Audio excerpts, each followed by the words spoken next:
اعوذ باللہ من الشیطان الرجیم بسم اللہ الرحمن الرحیم والصلاة والسلام علیک یا سیدی یا رسول اللہ وعلی آلک و اصحابک یا سیدی یا حبیب اللہ۔ جہانگیر کی بیوی نور جہاں شیعہ تھی، اس نے ایران خط لکھا کہ ایران کے سب سے بڑے مناظر کو ہندوستان بھیج دو تاکہ مناظرہ میں شیعہ مذہب کی حقانیت بیان کرے، اور ساتھ میں تحریر کیا کہ وہ مناظر سیدھا آگرہ نہ آئے بلکہ لاہور سے ہوتا ہوا آئے، جہاں علماء نہیں ہیں بلکہ صوفیاء ہیں جن کو مات دینا آسان ہے۔ اس طرح شیعہ مناظر کی آگرہ آنے سے پہلے دھاک بیٹھ جائے گی۔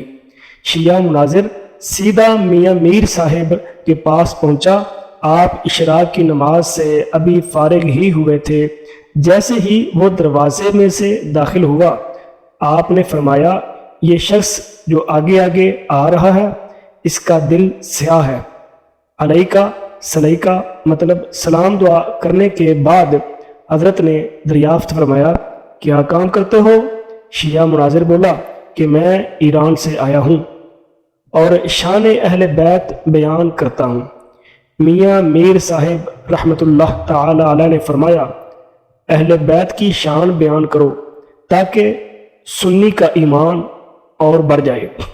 شیعہ مناظر بولا کہ امام حسین رضی اللہ تعالی عنہ کی یہ شان ہے کہ کوئی گناہ گار شخص بھی آپ رضی اللہ تعالی عنہ کے مزار کے 40 میل کے ارد گرد دفن ہو جائے تو وہ بخش دیا جاتا ہے۔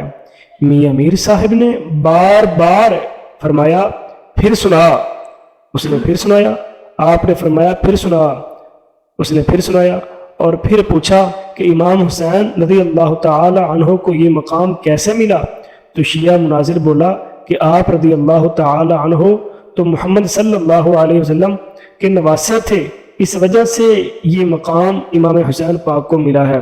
تو میاں میر صاحب رحمۃ اللہ تعالی علیہ نے فرمایا کہ جب نواسے کی یہ شان ہے تو آپ صلی اللہ علیہ وآلہ وسلم کی کیا عظیم شان ہوگی؟ وہ بولا، بے شک بڑی شان ہے محمد کریم سرکار صلی اللہ علیہ وسلم کی۔ پھر میاں صاحب نے گرفت کی۔ میاں صاحب نے سوال کیا، کیا جو آپ صلی اللہ علیہ وآلہ وسلم کے مزار میں ان کے ساتھ سوئے ہوئے ہیں، مطلب حضرت ابوبکر اور حضرت عمر فاروق، کیا وہ بخشے نہیں جائیں گے؟